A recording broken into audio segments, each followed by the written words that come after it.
हरे कृष्ण।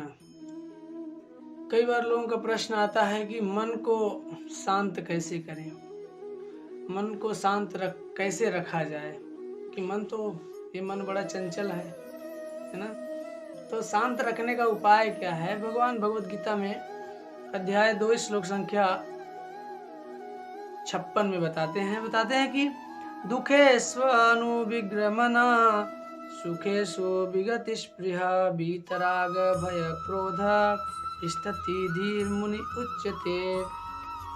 भगवान बताते हैं जो तय तापों के होने पर भी मन में विचलित नहीं होता अथवा सुख में प्रसन्न नहीं होता और जो आसक्ति भय तथा क्रोध से मुक्त होता है वह स्थिर मन वाला मुनि कहलाता है।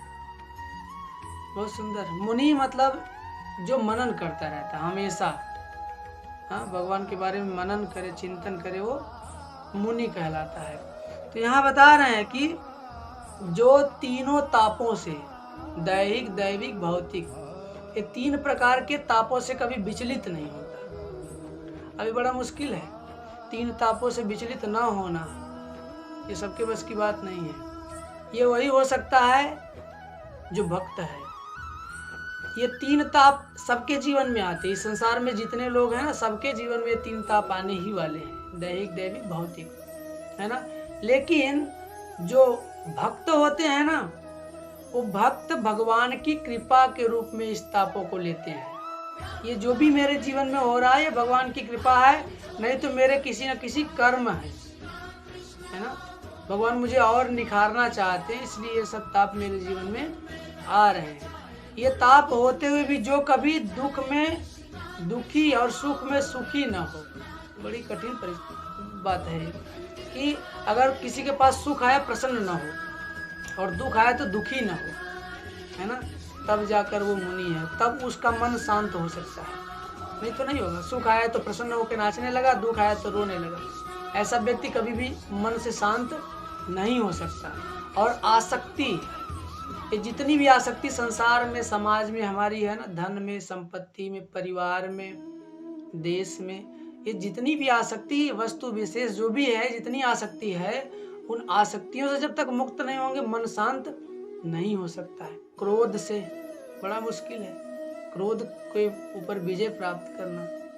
कोई हमें थोड़ा सा कुछ बोल देता है, अरे तुम तिलक लगा के घूम रहे हो, बड़ा भक्त हो गए हो, तो फिर हम तुरंत क्रोधित हो जाते हैं। नहीं, वो व्यक्ति हमारी परीक्षा ले रहा है। ये सोचना है कि भगवान इसके माध्यम से मेरी परीक्षा ले रहे हैं, क्या मैं इस भाव में स्थिर हूँ, नहीं हूँ, है ना।